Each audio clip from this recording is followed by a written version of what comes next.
welcome to the hosts of Alternate Ending.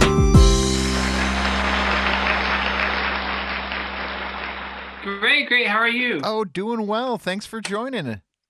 Oh, thanks for having me, man. Yeah, Thank you so much. your studio looks a lot like if I took off the back my green screen here, you'd see a lot of the soundproofing that we've got here in the basement. So very similar setups.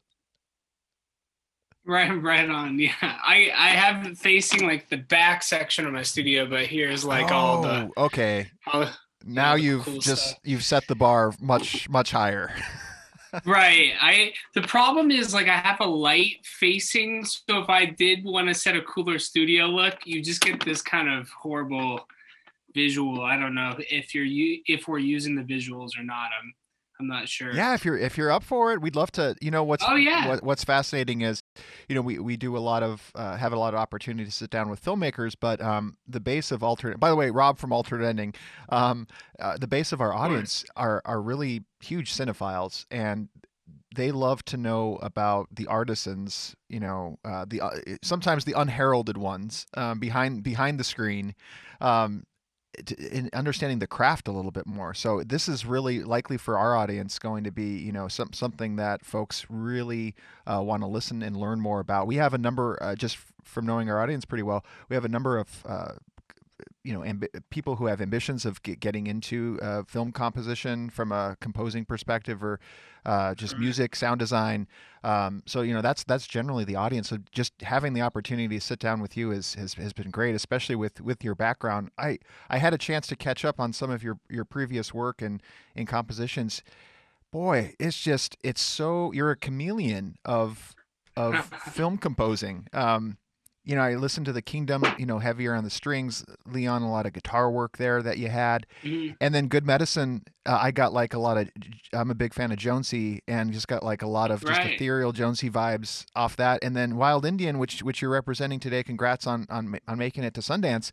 Just very Thank you. all very different. They are, yeah. Yeah. And what's the process of for you, you know, that you go through to is it important to have a signature sound these days, or is it, being able to have that breadth, is that important as well too? Because I wouldn't be able to say, I wouldn't be able to listen to them and say, okay, this is a work from Gavin. It's just all great. It's just all great for the various different Thank you. genres.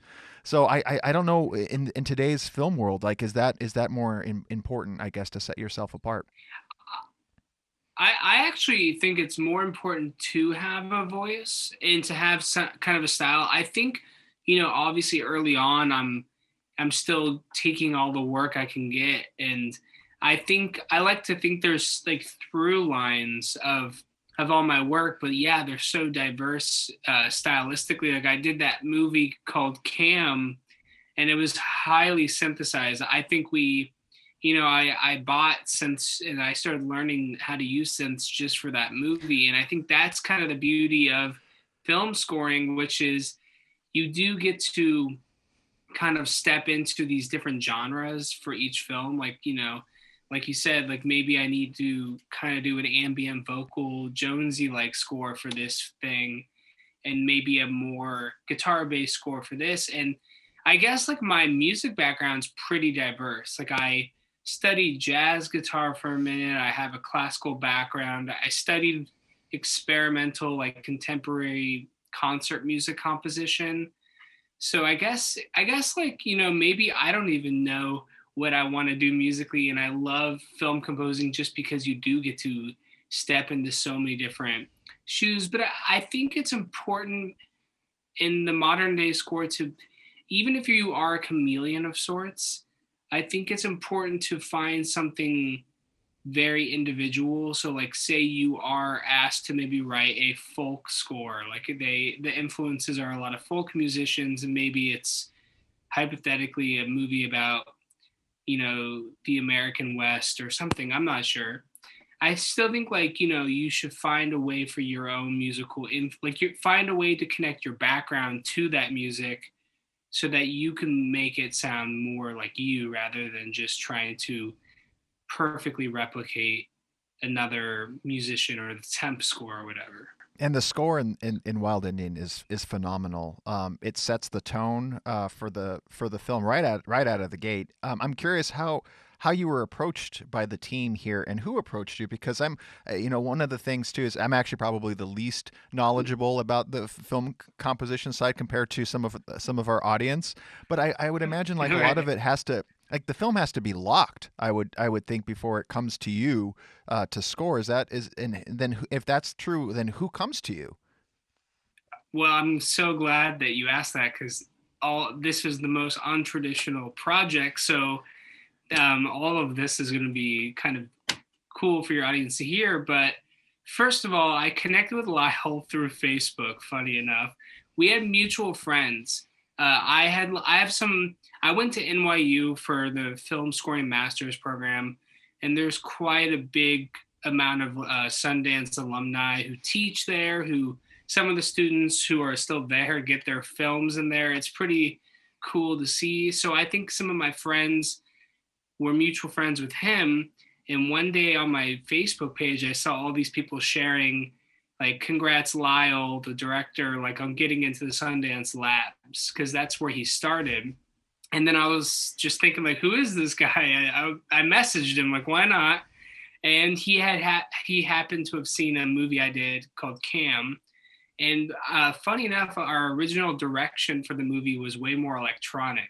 The score became this orchestral thing, and I guess that's like a separate answer. But funny enough, he wasn't like entirely sold on me. It wasn't like, hey, do you need a composer? Yes, you got the gig. I think I messaged him, and he actually sent me the script, and I read the script and wrote a ton of music from the script, and that's how I got it. And then we never used a temp score. We just used my original music from the script, and he edited the film. We shot the film 2 years later. Like, that was in 2018. Then he shot the film 2 years later, and we edited the film to that music. So, You're and the score kidding. did it's crazy. It's a very different process.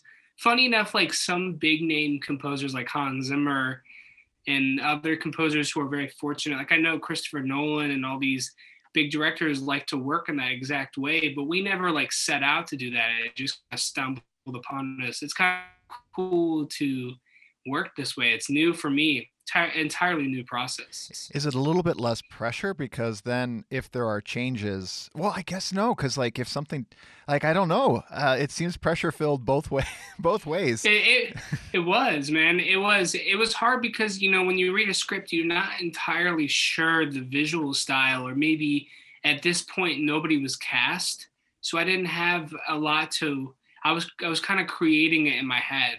His writing was beautiful. It was like a novel. It really wasn't like any other screenplay I've read, so that helped a lot. That being said, the movie still was a lot different than the script, so the music had changed a lot. So to be entirely honest, the music wasn't really fitting in my opinion. It was like it just kind of, the movie changed after it was shot and after it was acted. So we ended up writing a different score, but it was kind of cool that I didn't have to be so tied down to another composer's work. I'm sure you may have chatted with other people about temp music, and the bane of composers' existences, and at least in my opinion. Well, no, I agree because you get so used to hearing it, you can't imagine it Mhm. a different way. And so Exactly. I mean, I'm a product that happens to me. It's undue influence. You can't help but feel that way. It's like when you see it a different way than what the way that you're used to, whether you think it's better or worse, like it's just ingrained then.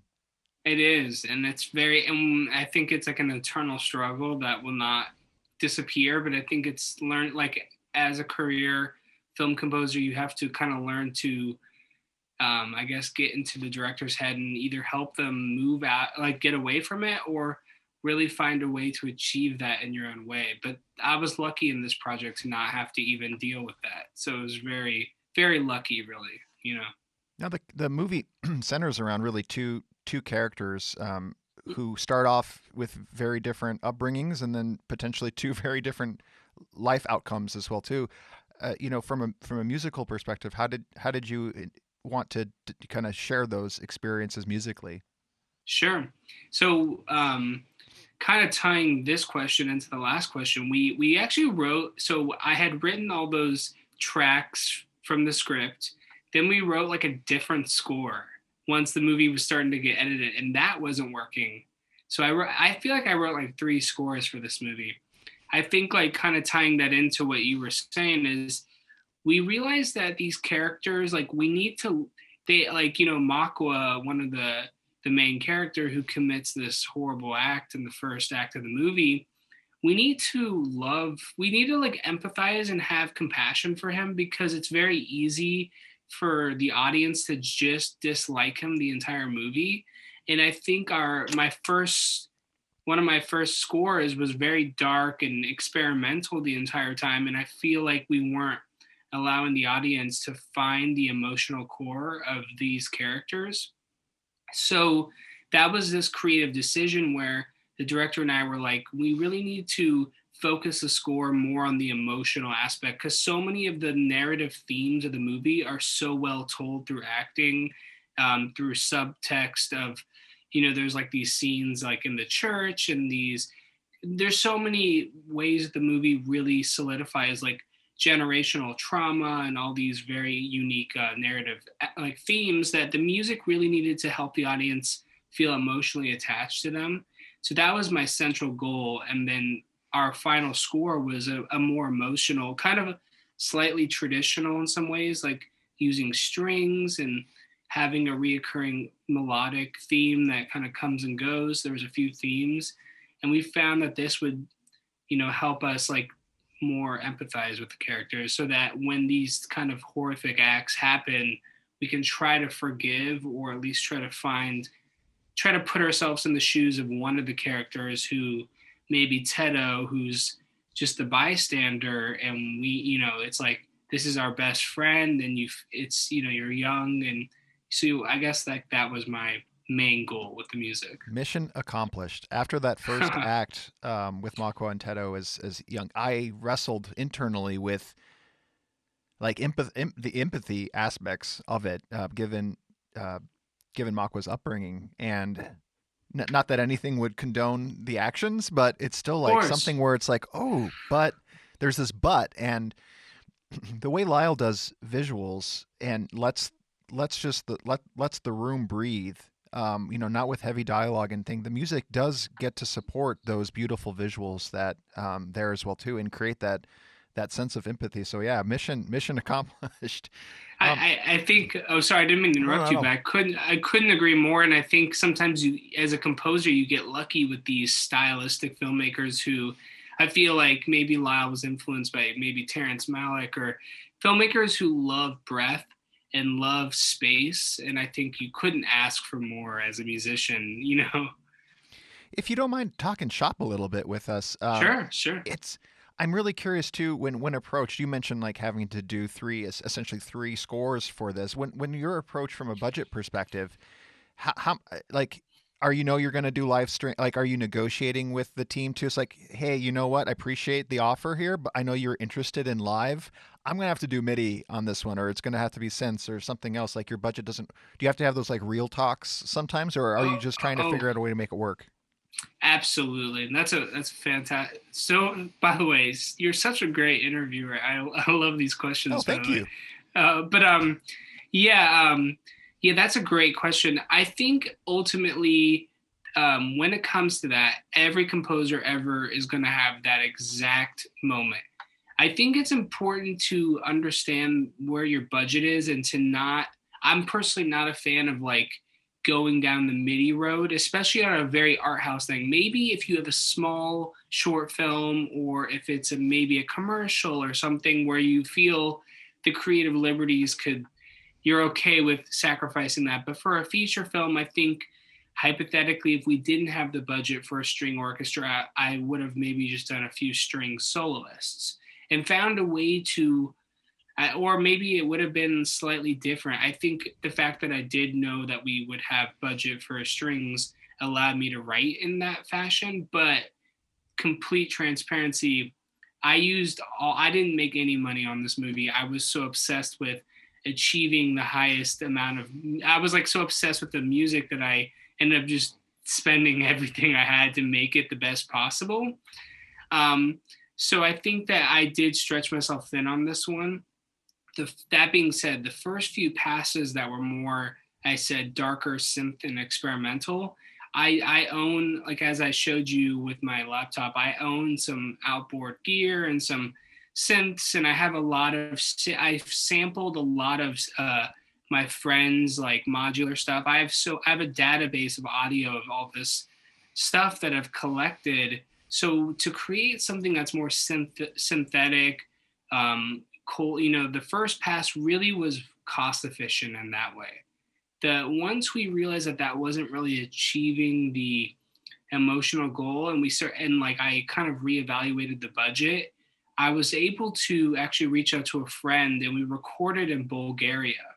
So we recorded this really incredible group called the Sofia Session Orchestra in Bulgaria. And we were very lucky because with the lockdown and quarantine, we timed it because Bulgaria was about to have a second lockdown, and we got nervous for a minute that we weren't going to be able to do this and would have maybe had to find a plan B. But they worked out a really great deal because sadly with the pandemic, things are very tight for a lot of performing musicians, and gigs are running low. So they were very, very generous, I have to say. So I was lucky in that way. And so I guess like we did have to outsource to Bulgaria, but the musicians were absolutely stellar.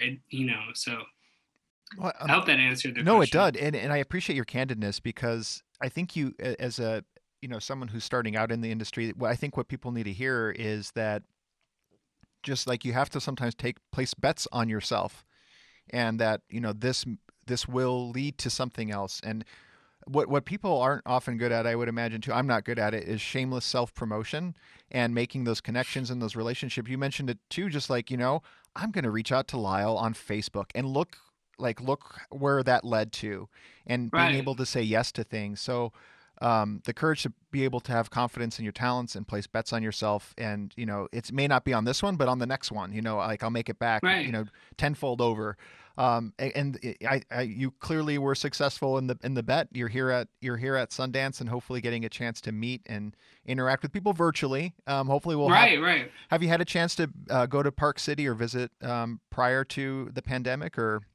Sadly not, but I'm hoping that this introduction, and Lyle's like so well connected with the labs and all the members of Sundance Foundation and organization, and he's been very fortunate to introduce me to people. And I hope, like you said, it is definitely worth it to invest in yourself. And I've been doing this many times, like even on smaller things. It's so worth it to take that bet because ultimately, say you get a short film and you want to save some of it. I totally understand because we're all like artists. We're trying to pay rent and bills and maybe repay this or that, and I totally get that. And I think it's this toughest line to draw for yourself, but ultimately you do have to kind of think. And when you get a project that you really believe in and you're like, wow, this thing has the potential to go the distance, so worth it to maybe hire some real musicians, maybe even get a mixer to like really enhance it. And then people will notice. Like, I've been very lucky and I have that experience where people do notice when you put the extra effort into the music. And I will say it's always worth it to hire a live person. Even if you have a full MIDI string section, get one soloist. It will help like kind of fool people in the like thinking, oh, and this is live, it's cool. But I appreciate you saying that. And yeah, it's always worth it to just kind of take the risk. It's a little bit like a gambling, I guess. Yeah. Well, Gavin, I doubt that this will be the last time that we have a chance to speak in Sundance, and hopefully for the next time we can do it in person, over a cup of coffee on Main Street or something like that. But really looking forward to following your career and the trajectory that Wild Indian takes. Certainly was beloved to me, and I really couldn't say more about it than I already have. It's a really enjoyable film, and the score really punctuates that for me. So yeah, Thank you so yeah. much. Thanks for taking the time, Gavin. Appreciate it.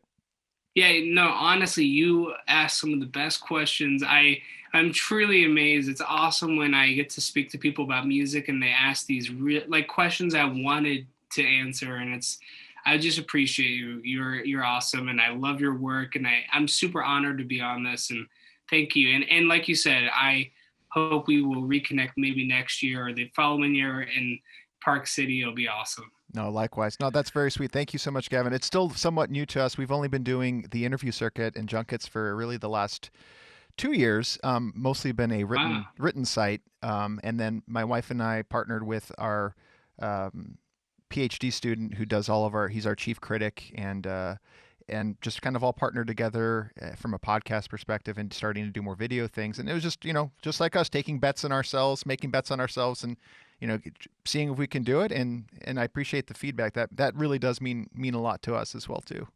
No, being completely serious. It's awesome. I really enjoyed this. Thank you so much Yeah, stay in again. touch, man. I'm on Facebook too, so you, me, Lyle, we can start like a Facebook chat group or something like Yeah, that.